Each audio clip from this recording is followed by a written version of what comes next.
Video में दोस्तों हम डीएलएफ शेयर के प्राइस का रिव्यू करेंगे और जानने की कोशिश करेंगे कि लॉन्ग टर्म पर्सपेक्टिव में डीएलएफ का स्टॉक कैसा नजर आ रहा है। दोस्तों, स्टॉक मार्केट के पार्टिसिपेंट्स को यह दिमाग में रखना अत्यंत आवश्यक है कि आइदर उनका लॉन्ग टर्म इन्वेस्टमेंट पर्सपेक्टिव है, लॉन्ग पोजिशनल व्यू है, और या फिर शॉर्ट टर्म ट्रेडिंग के बारे में वो विचार कर रहे हैं। दोनों में प्राइस एक्शन एनालिसिस या टेक्निकल एनालिसिस का नजरिया और स्टैंस मार्केट में बनाने का नजरिया एब्सोल्युटली अलग होगा दोस्तों। और जब भी हम एनालिसिस करते हैं तो जो अंडरलाइंग डॉक्ट्रिन्स हैं उनको कभी नहीं भूलना चाहिए कि मार्केट में ऑलवेज मेजर ट्रेंड जो होता है उसके अगेंस्ट में इंटरमीडिएट रिएक्शन होते हैं एंड शॉर्ट टर्म रिएक्शन होते हैं। ये चार्ल्स एस डाउ ने अपने वेरियस आर्टिकल्स जो उन्होंने पब्लिश किए थे 100 ईयर्स से ऊपर, उसमें उस बात की चर्चा की है। तो दोस्तों, आज हम क्या करेंगे, डीएलएफ की multiple time frame technical analysis करके संभावनाओं को जानने की कोशिश करेंगे टू एस्पेक्ट्स में। वन, लॉन्ग टर्म पर्सपेक्टिव क्या है और कब ट्रेडिंग की अपॉर्चुनिटी इसमें मिलेगी उसकी भी चर्चा करेंगे। तो दोस्तों, चैनल को सब्सक्राइब कर दीजिए, वीडियो को अभी से लाइक कर दीजिए, बेल आइकन को हिट कर दीजिए नोटिफिकेशन के लिए, ताकि आप हमेशा अपडेटेड रहें। चलिए स्ट्रेट अवे प्राइस चार्ट पर चलते हैं और डीएलएफ शेयर की टेक्निकल एनालिसिस की शुरुआत करते हैं। अब हम रेफर कर रहे हैं डीएलएफ शेयर के मंथली प्राइस चार्ट को और हम टेक्निकल एनालिसिस में टॉप डाउन अप्रोच को अडॉप्ट करेंगे ताकि प्राइस एक्शन को हम बेहतर तरीके से फाइन ट्यून कर सकें और उसे समझ सकें दोस्तों, और दोनों पर्सपेक्टिव का चर्चा कर सकें, long term perspective and trading करने की अपॉर्चुनिटी के बारे में भी चर्चा करेंगे। दोस्तों, एक चीज समझना बहुत इंपॉर्टेंट है कि मैं इस वीडियो को एक एजुकेशनल वीडियो के रूप में समझाने की कोशिश कर रहा हूं कि एनालिसिस करने की प्रोसेस होनी क्या चाहिए। आपने देखा होगा कि आपके चैनल पे जितनी भी हम एनालिसिस करते हैं वो multiple time frame technical analysis होती है, ताकि मार्केट में जो शॉर्ट टर्म बेसिस पे नॉइजेस होते हैं उसको हम अवॉइड कर सकें। अब दोस्तों, यहां पर अगर ब्रॉडली हम मंथली प्राइस चार्ट को देखें तो एक ब्यूटीफुल राउंडिंग पैटर्न इमर्ज होता हुआ नजर आ रहा है। अब यहाँ पे multiple type of reversal chart pattern हम देख सकते हैं। एक तो 2008 से लेकर 2016 तक ये stock massive down trending move में था और उसके बाद यहां पर एक रिवर्सल चार्ट पैटर्न का फॉर्मेशन हुआ। ये लेफ्ट शोल्डर है, ये राइट शोल्डर है, ये हेड का फॉर्मेशन था, और उसके बाद में जब यहां पर ब्रेकआउट हुआ समथिंग अराउंड अप्रैल 2017 में, उसके बाद प्राइस अपसाइड मूव करने के बाद थ्रोबैक हुआ और प्राइस ने नेकलाइन को टेस्ट किया। अब यहां पर समझना बहुत इंपॉर्टेंट है कि हम यहां पर रिवर्सल चार्ट पैटर्न को कई प्रकार से खींच सकते हैं। मैं कुछ ड्राइंग को सुपर इम्पोज करता हूं और चर्चा को आगे बढ़ाते हैं। यहां देखिए, मैंने एक ड्राइंग को सुपर इम्पोज किया। सबसे पहले हमें समझना इंपॉर्टेंट है, मैंने यहां दो लेवल मार्क किए हैं, 1069.25 एंड 1225। अब ये डिफरेंस क्या है दोस्तों? 1225 का लेवल इसने लाइफ टाइम हाई बनाया। अगर हम एडजस्टमेंट को कंसीडर नहीं करते हैं कि बीच बीच में इसने डिविडेंड पे किया होगा, तो दोस्तों ये एडजस्टमेंट को जब हम करते हैं तो 1069.25 इसका लाइफ टाइम हाई है। और जब मैं यहाँ देखिए चार्ट में राइट साइड में एडजस्टमेंट को रिमूव कर रहा हूं तो ये आपका लाइफ टाइम हाई जो है वो 1225 पे निकल के आता है। This is what the difference is all about. तो हमारे रेफरेंस के लिए ये इंपॉर्टेंट एरिया हो जाता है। अभी एनालिसिस हम जो करेंगे एडजस्टमेंट को ऑन करके करेंगे, क्योंकि जो भी पे आउट होने थे वो सब हो चुके हैं। अब बात करते हैं आगे दोस्तों। यहां देखिए, एक इनवर्स हेड एंड शोल्डर को मैंने ड्रॉ किया है जिसकी नेकलाइन एब्सोल्युटली हॉरिजॉन्टल है। मैं चाहूं तो इस इनवर्स हेड एंड शोल्डर को एक अलग तरीके से ड्रॉ कर सकता हूं। ये देखिए, मैंने इसे ड्रॉ किया और यहां पर लेफ्ट शोल्डर हो गया, राइट शोल्डर हो गया, ये राइजिंग नेकलाइन बन गई। इसके अलावा हम कई प्राइस पैटर्न को और देख सकते हैं। इस जगह पे मैं अगर इसे ड्रॉ करूं तो आप देखिए, ये राइजिंग वेज का भी ब्रेकआउट यहां पर हुआ है, जो इंडिकेट करता है कि प्राइस एक्सपेंशन की प्रोसेस चालू हो चुकी है। अगर हम इस ट्रेंड लाइन को इस हॉरिजॉन्टल लाइन से कंबाइन कर दे जो कि रेजिस्टेंस को इंडिकेट कर रही है, तो एक असेंडिंग ट्रायंगल का ब्रेकआउट है। तो मल्टीपल तरीके से हम इसके प्राइस चार्ट को इवैल्यूएट कर सकते हैं। अब यहां पर समझना अत्यंत आवश्यक है कि इस जगह पे ध्यान से देखें 256 का लेवल, जहां प्राइस का रिजेक्शन है, वर्चुअली ये एक हॉरिजॉन्टल नेकलाइन जो है इसका सपोर्ट के रूप में एक्ट करेगा। और इसके अलावा यहां प्राइस एक्शन को देखें, प्राइस का रिजेक्शन है और यहां पर आप देखिए प्राइस ने कंसोलिडेट किया है, तो 286 का लेवल।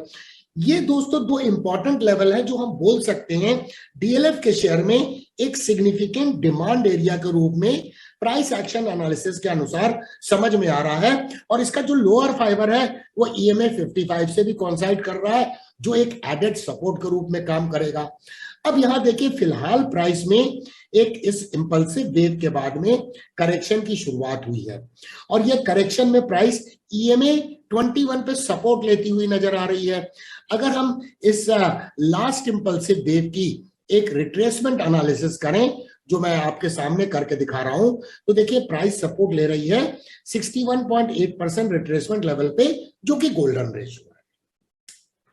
अब दोस्तों इस हेड एंड शोल्डर के आधार पर हम टारगेट को निकालने की चेष्टा करें, तो देखिए टारगेट जो है 577 के आसपास निकल के आता है पहला टारगेट, और उस पर नेक्स्ट टारगेट आता है 900 के ऊपर। लेकिन अगर हम इस राइजिंग नेकलाइन के हिसाब से हेड एंड शोल्डर के टारगेट को निकालें, तो ऑब्वियसली टारगेट थोड़ा सा ज्यादा आएगा, क्योंकि ये राइजिंग नेकलाइन है और इसका ब्रेकआउट यहां हुआ है, तो इसका टारगेट 650 660 निकल के आ रहा है। हम सभी जानते हैं दोस्तों टारगेट्स हमेशा नोशनल होते हैं। बेस्ट स्ट्रेटजी होती है लॉन्ग टर्म पर्सपेक्टिव में कि हम ट्रेंड को राइड करते जाएं एंड स्टॉप लॉस को ट्रेल करते जाएं, या पिरामिड ट्रेडिंग इन्वेस्टिंग स्ट्रेटजी जो लॉन्ग टर्म पर्सपेक्टिव में जब भी वो अपॉर्चुनिटी मिले रिस्क मैनेजमेंट पोजीशन साइजिंग के आधार पर, तो हम क्वांटिटी को ऐड करते चले जाएं। अब दोस्तों यहां पर एक और सिग्निफिकेंट बात है समझना कि क्यों इस करेक्शन की समाप्ति के कगार पे ये खड़ा है। अब ये इंपॉर्टेंट है समझना कि हमने कॉन्फ्लुएंस बात किया कि ये सपोर्ट ले रहा है ईएमए 21 पे, जो एक कॉन्फ्लुएंस है गोल्डन रेशियो का। और साथ में दोस्तों अगर हम यहां पर एक हॉरिजॉन्टल लाइन खींचने की चेष्टा करें, ये देखिए यहां मैं हॉरिजॉन्टल लाइन खींच रहा हूं, यहां पे प्राइस का रिजेक्शन था, वहीं पे प्राइस करीब ट्रेड हो रही है। अब मोमेंटम इंडिकेटर पे एक नजर डालें, तो ये आरएसआई में यहां पर हम क्लियरली मोमेंटम डिस्क्रिपेंसी देख सकते हैं, जो इंडिकेट करता है कहीं ना कहीं अब इस करेक्शन की समाप्ति होने की कगार पे ये खड़ा है दोस्तों। अब ये करेक्शन समाप्त हुआ है, कब समाप्त होने के कंफर्मेशन करेगा उसके बारे में आगे चर्चा को बढ़ाते हैं। अब बढ़ते हैं वीकली प्राइस चार्ट पर, ताकि प्राइस एक्शन को फर्दर फाइन ट्यून कर सकें। अब वीकली प्राइस चार्ट पे हम क्या देख रहे हैं दोस्तों, यहां पे प्राइस के डाउन ट्रेंड के बाद higher highs and higher lows का मार्केट स्ट्रक्चर है। मींस प्राइस जो है लॉन्ग टर्म पर्सपेक्टिव और इंटरमीडिएट टर्म्स पे एक मार्कअप फेज में नजर आ रही है। अब यहां पर एक कॉम्प्लेक्स करेक्शन हुआ, जिसे हम एबीसीडी पैटर्न की कैटेगरी में डाल सकते हैं। और यहां देखिए डबल बॉटम का, रादर मल्टीपल बॉटम का फॉर्मेशन हुआ है। प्राइस ने यहां पर सपोर्ट लिया 7 मार्च को, फिर यहां पर सपोर्ट लेती हुई नजर आ रही है 23 मई को, फिर यहां पर प्राइस ने सपोर्ट लिया था, और इसके पहले ये एक रेजिस्टेंस का एरिया था। तो हमें मल्टीपल कॉन्फ्लुएंस इस बात को सजेस्ट कर रहे हैं कि कहीं ना कहीं प्राइस में एक स्टेबिलिटी आ रही है, और इस लेवल पर ये एक बेस बनाता हुआ नजर आ रहा है 300 के आसपास में। अब सिग्निफिकेंट बात है कि अगर ये डबल बॉटम का फॉर्मेशन है, तो यहां पर एक नजर डालते हैं मोमेंटम इंडिकेटर पे, ताकि और पिक्चर क्लियर हो सके।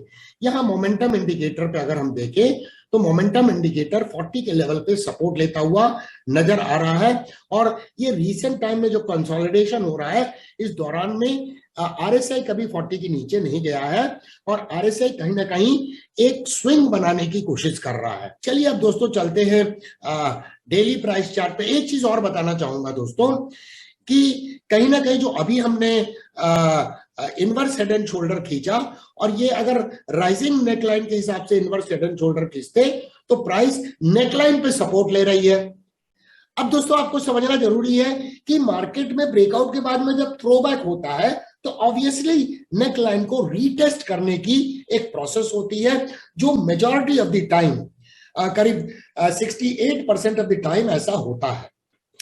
ये थॉमस एंड बुल्कॉस्की ने अपने बुक में जब 35,000 से अधिक चार्ट की एनालिसिस करके बुक को ऑथर किया, इनसाइक्लोपीडिया ऑफ चार्ट पैटर्न, उसमें इन बातों की चर्चा की गई है। अब चलिए डेली प्राइस चार्ट पर चलते हैं।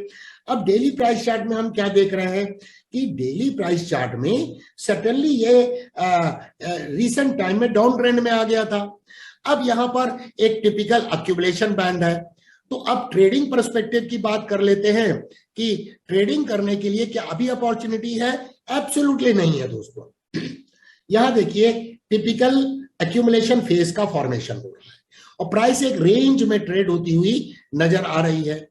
अब यहां पर इस रेंज के बाहर जब ब्रेकआउट हो जाएगा, क्योंकि अगर ये डाउन ट्रेंड में आ चुका है, जहां तक लॉन्ग टर्म पर्सपेक्टिव का सवाल है, तो ये अपॉर्चुनिटी क्वांटिटी ऐड करने की हो सकती है पिरामिड ट्रेडिंग स्ट्रैटेजी और इन्वेस्टिंग स्ट्रैटेजी के तहत।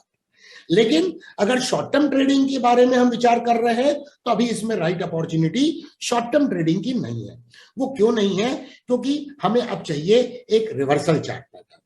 अब आप देखिए यहां डबल बॉटम का फॉर्मेशन है।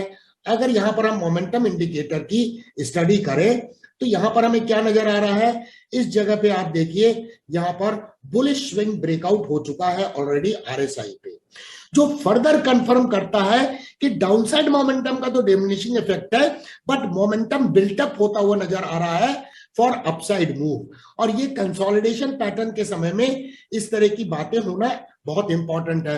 तो इसका मतलब प्राइस जब एक बार कंसोलिडेशन पैटर्न के बाहर जाएगी तो हमें यहां पर एक रिवर्सल चार्ट पैटर्न बनेगा, या तो वो डबल बॉटम बनेगा या इनवर्स हेड एंड शोल्डर बनेगा। तो आप देखिए यहां पर मैं आपको एक का ट्रेंड लाइन खींच के दिखाता हूं। इस ट्रेंड लाइन को ध्यान से देखिए। ये ट्रेंड लाइन प्राइस का रिजेक्शन, प्राइस का रिजेक्शन, प्राइस का रिजेक्शन, प्राइस का रिजेक्शन। अगर इस ट्रेंड लाइन का ब्रेकआउट होता है तो यहां पर एक संभावना यह हो सकती है कि इस ब्रेकआउट के बाद में एक माइनर रेजिस्टेंस इसे मिलेगा समथिंग अराउंड 400 के आसपास में, और उसका ब्रेकआउट होगा तो ये डबल बॉटम के अपेक्स का ब्रेकआउट होगा और इस काउंटर ट्रेंड लाइन का भी ब्रेकआउट होगा। उसके बाद में हमें रेगुलर शॉर्ट टर्म ट्रेडिंग की अपॉर्चुनिटी मिलेगी। तो दोस्तों ये इस तरह से हमें अपने स्टैंस को फिक्स करके रखना चाहिए। बट इतना कहा जा सकता है कि लॉन्ग टर्म पर्सपेक्टिव में भी जिन्होंने वो यात्रा मिस कर दी है जब प्राइस 175 176 पे थी, तो अब फिर से एक लॉन्ग पोजिशनल व्यू लेने का मौका आ रहा है इस स्टॉक में। अगर वो राउंडिंग पैटर्न जो 1070 का जो हाई है उसके ऊपर में प्राइस चली गई या 1200 के ऊपर में चली गई, क्योंकि एक एडजस्टेड प्राइस है एक नॉन एडजस्टेड प्राइस है, तो कहीं ना कहीं इसका टारगेट बहुत बड़ा निकल के आ रहा है और मल्टी बैगर बनने की क्षमता ये रखता है। How we fix our stance in the market with respect to this stock, it all depends upon us, whether we are a short term trader or we are a long term positional trader or an investor। तो दोस्तों trend को ride करना and stop loss को trail करना एक बहुत important प्रक्रिया होती है स्टॉक मार्केट में बड़े प्रॉफिट कमाने की। मैं आशा करता हूं दोस्तों कि आपको ये वीडियो प्रेजेंटेशन पसंद आया होगा और कुछ वैल्यू एडिशन हुआ होगा in terms of the as to how we should conduct our technical analysis adopting the multiple time frame technical analysis approach that we have done today on DLF share। So friends, इस video को ढेर सारे like कीजिएगा। आपके comments का हमें comment section में होगा बेसब्री से इंतजार। दोस्तों वीडियो को लाइक कर दें, शेयर करें, चैनल को सब्सक्राइब कर दें, बेल आइकन को हिट कर दें नोटिफिकेशन के लिए, ताकि आप हमेशा अपडेटेड रहें। देखने के लिए धन्यवाद। Thank you very much for watching. फिर मिलेंगे दोस्तों अति शीघ्र।